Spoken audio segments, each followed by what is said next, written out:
Hey, salut à toutes et à tous et bienvenue sur ma chaîne.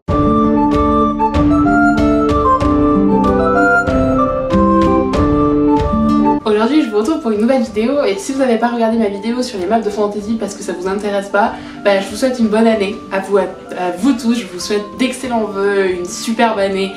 Et on va tout de suite commencer avec la vidéo. Alors aujourd'hui je vais vous parler de fantasy et plus particulièrement de fantasy française. Alors une de mes vidéos booktube les plus regardées, sans compter les back to school, c'est ma recommandation de fantasy. Et je me suis rendu compte que en fait malgré moi je lis énormément de fantasy anglophone. Alors j'ai envie de vous recommander, j'en ai pas trop vu sur booktube pour l'instant, c'est des recommandations de fantasy francophone. Comme vous le savez je suis moi-même une auteur, je ne suis pas encore publiée mais j'ai écrit quelques œuvres sur Wattpad et j'ai l'intention de me faire publier française. Donc j'écris en français malgré les nombreuses langues que je parle et donc je me suis dit, comme j'adore certains auteurs français, je voulais en parler et vous les montrer. Alors je donne... Alors deux petites choses avant de commencer, il y a certains auteurs que vous devez vous attendre à voir qui ne seront pas sur cette liste, c'est mes livres préférés à moi. Je n'aime pas la passe miroir. J'ai mis ça dehors. Je n'aime pas la passe miroir.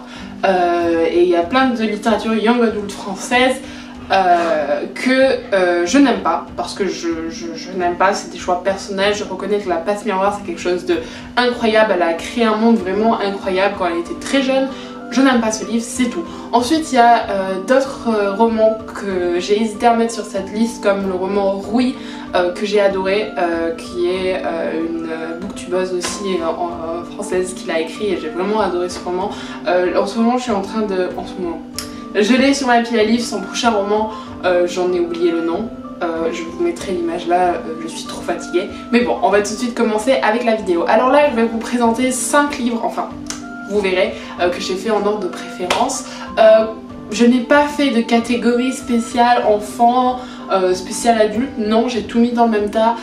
Bientôt, enfin si ça vous donne envie, je vous ferai une vidéo sur les recommandations après Harry Potter, pour ceux qui ont lu Harry Potter et qui veulent continuer à le lire, à lire des trucs dans le genre. Je n'arrive pas à parler aujourd'hui, ce n'est pas bien, mais bon, on va tout de suite commencer avec la vidéo. Alors le premier à la place numéro 5, j'ai débattu à le mettre parce que je l'ai lu il n'y a pas si longtemps que ça et que franchement en général j'ai beaucoup aimé ce roman. Il y a des thèmes que j'ai vraiment aimé et il y a un cliché qui a été fait qui a été extrêmement bien fait dedans. C'est le passage d'un monde à l'autre et c'est l'héritage des rois passeurs de Manon Fargueton. Je sais pas comment vous prononcez les trucs, voilà. Donc voilà, c'est un livre avec deux jeunes filles, ensuite deux jeunes filles et franchement il y a quelque chose qui m'a plu énormément. Il y avait une diversité qui était bien faite parce que l'une des héroïnes est lesbienne et franchement je trouve que dans la fantasy, déjà que les femmes sont pas bien représentées, alors les minorités LGBTQ on n'en parle même pas. C'est horrible. Et franchement j'ai pas mal aimé, c'est l'histoire d'une jeune fille qui va dans ce monde là parce que sa famille est morte dans des conditions atroces, donc elle se retrouve dans ce monde là et c'est son point de vue à elle qui explore ce monde, qui découvre l'héritage culturel de sa famille. Et de l'autre côté on a une jeune princesse, qui est partie du palais, qui a un peu abdiqué à son trône et qui a renoncé à ses droits de succession, mais il y a des événements qui font en sorte que la mort de sa mère, c'est pas un spoil, sa mère est mourante, qui font en sorte qu'elle ne veut pas laisser sa sœur qui a été élevée pour monter sur le trône, prendre le trône. Donc c'est son histoire à elle, c'est des intrigues politiques à la cour et en même temps c'est bourré d'action, il y a de la romance. J'ai vraiment apprécié ce livre, donc auteur francophone. Voilà. Ok, donc là je vais vous présenter une œuvre que j'ai lue quand j'étais très jeune, que j'ai envie de relire. J'ai même pas le tome 1 dans mon appart. Voilà, donc c'est le tome je sais pas quoi. Enfin, voilà. Donc ça c'est Tara Duncan. Donc le roman que je vais vous parler maintenant c'est la série de Tara Duncan écrite par Sophie Adouin Mamikonian. Je n'arrive jamais à prononcer son nom et c'est pas, je sais même plus lequel c'est. J'en ai plusieurs là, j'en ai 4 ici. Et c'est l'histoire d'une jeune fille qui a des pouvoirs magiques qui se retrouve dans un autre monde. Contrairement au reste, elle vient d'une famille assez puissante, enfin genre, je vais pas vous spoiler mais bon, c'est assez cliché dans ce sens-là.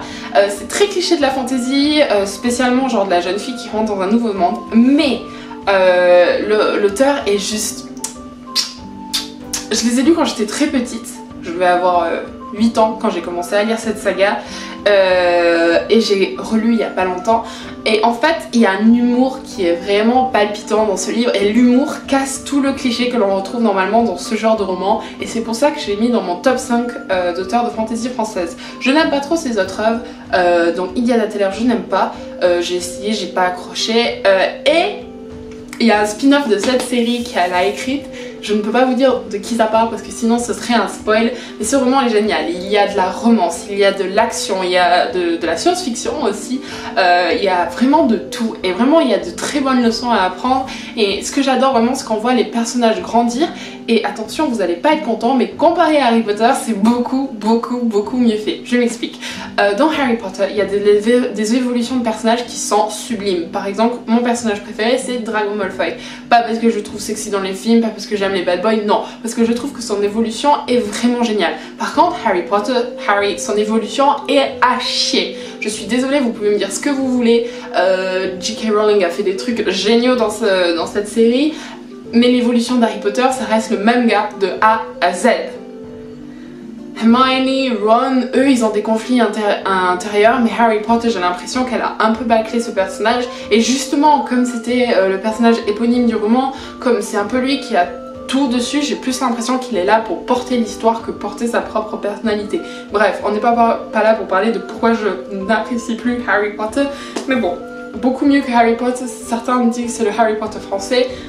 Je dis non, c'est juste complètement différent, et c'est vraiment génial. Si vous avez des enfants plus jeunes, des petites sœurs, ou même si vous avez envie de les lire maintenant, je vous les conseille énormément, je les conseille de vive voix à tout le monde. Gimli! Voilà, je les conseille vraiment de vive voix à tout le monde, et je les adore plus que tout. Donc voilà. Ensuite, nous avons un roman que je pense est pas très connu, et c'est là où je vais faire une pause. Donc une chose à faire, je vais m'en servir pour vous dire, allez dans les petites librairies indépendantes. À Toulouse, il y a des petites librairies indépendantes. Personnellement, moi je vais tout le temps à BD Ciné Gimli. Pardon. Je vais tout le temps à BD Ciné, et j'adore soutenir les petites librairies indépendantes parce que je trouve ça extrêmement important. Ça fait vivre les petits commerces. Personnellement, je parlais avec la femme qui s'occupait du rayon fantasy, et il y a des jours où ils ne vendent rien du tout. Alors au lieu d'acheter en masse sur Amazon, je sais que c'est moins cher, je suis moi-même étudiante, mais j'ai arrêté de le faire. J'essaye d'être vraiment plus éco-responsable, c'est pour ça que maintenant je suis végane, mais ça c'est une vidéo pour un autre jour. Vraiment, allez dans les petites librairies, ça fera du bien à tout le monde, à l'économie. Voilà, donc ça c'est un livre qui m'a été recommandé par la très gentille libraire qui travaille là-bas, et c'est Arcané de Charlotte Bousquet, de la série de l'Archipel Illuminé. Alors j'ai adoré ce livre, il est assez petit, il fait 344 pages, mais il est vraiment génial. Je l'ai lu quand je suis rentrée à la fac, donc je l'ai lu il y a 3 ans. Donc je me rappelle pas de tous les détails, mais ce dont je me souviens, c'est vraiment resté là. Et pour moi, un livre est réussi quand 2 ans plus tard, même 3 presque, j'arrive à me souvenir de ce livre et je me dis waouh, c'était vraiment génial. Donc c'est un roman assez sombre qui se passe dans l'archipel illuminé, d'où le nom de la série, et on suit plusieurs personnages. J'ai l'autre roman là-bas si vous voulez une vidéo plus en profondeur sur cet auteur qui est Charlotte Bousquet. C'est assez sombre, on suit une assassineuse il me semble dans celui-ci, ouais c'est une assassineuse qui navigue on va dire les voies de cette cité qui est horrible, avec des personnages qui sont tous gris, et ça c'est ce que j'adore. Et franchement il y a aussi de la romance un peu plus pimentée, pour tout vous dire elle est un peu plus pimentée que tout ce que je vous ai montré d'autres, et franchement c'est vraiment génial, c'est sombre, c'est amusant, c'est plus de la fantasy thriller. Voilà, et j'ai vraiment adoré cette série là, j'en ai lu 2, donc Citrae, j'arrive pas à le lire mais bon, prenez-le, il est vraiment génial. Donc là on arrive à la 4e place, Et voilà, j'ai vraiment eu du mal à mettre qui est-ce que je vais mettre en 4e place, qui est-ce que je mets en première place. Voilà, donc en 4e place, j'ai mis en général Pierre Bottero. J'ai pas pu choisir une de ses œuvres, je pense que si je devais en choisir une, ce serait Elana, mais voilà. J'adore Pierre Bottero, genre vraiment ses œuvres sont vraiment génialissimes. Et là, j'ai pris le premier tome dans La Quête des Willan et là, le premier tome dans Elana, le Pacte des Marcons. Donc... je vais vous parler du monde en général, c'est le monde de Gwendalavia. Et dans La Quête des Willan, on retrouve le cliché d'une jeune fille qui se retrouve emportée dans un monde magique dont elle ne connaissait pas l'existence, mais elle arrive dans ce monde et elle a une importance plus grande qu'elle ne le pense. Donc là, c'est vraiment plus un roman de découverte qui est vraiment génial. Il y a une panoplie de personnages qui se développent et je pense que c'est vraiment la base sur laquelle il a commencé à travailler et elle est vraiment géniale. Et ensuite, pour moi, ma préférée de toutes ces séries, c'est le Pacte des Marcons avec Elana. Voilà. Donc ça, on va suivre des personnages que l'on a suivis là-dedans, donc c'est bizarre. Donc il y a les premiers tomes qui sont avant la série et puis le dernier qui est après la série de La Quête des Willan. Il y a aussi les mondes des Willan qui sont géniaux. Alors pourquoi est-ce que j'adore cet auteur? C'est juste parce qu'il a une plume magnifique. Bien sûr, il est beaucoup moins mature dans La Quête des Willan et je le trouve beaucoup plus poétique dans Elana. C'est un monde qui est vraiment bien détaillé. Quand je m'assois dans mon lit, souvent je lis d'une traite. Ils sont petits, donc vraiment c'est des livres géniaux autant pour les petits que pour les grands. Et j'arrive jamais à parler assez de ces œuvres et juste de vous les recommander si vous ne les avez pas lues. Foncez, je ne veux pas trop en parler parce que je ne veux pas vous spoiler, mais elles sont vraiment, mais quand je dis vraiment, génialissimes. Et là vous vous dites, elle a tellement d'engouement, qui a en place numéro 1. Alors avant de vous parler des places numéro 1, je vais vous parler d'œuvres qui n'ont pas fait le classement, mais qui sont quand même des mentions honorables.